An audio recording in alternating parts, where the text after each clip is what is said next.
So I've seen several videos on YouTube about how to extract the rear main seal on the Subaru engine.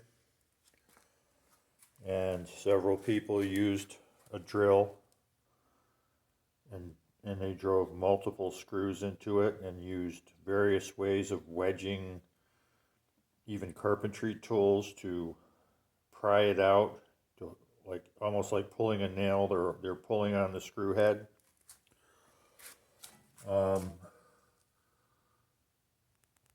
I didn't like that idea,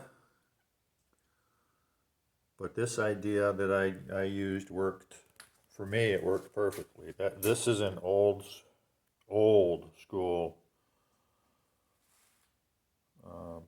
slide hammer dent puller. So I used the screw idea. I drilled and screwed, and then I used the dent puller to pop the seal out, and you can gently tap on it to get it moving and gently tap on it to remove it. It works perfectly. It did work perfectly for me. So if you have an old dent puller or a new dent puller, a lightweight slide hammer puller like this works perfectly for pulling the rear main seal on the Subaru.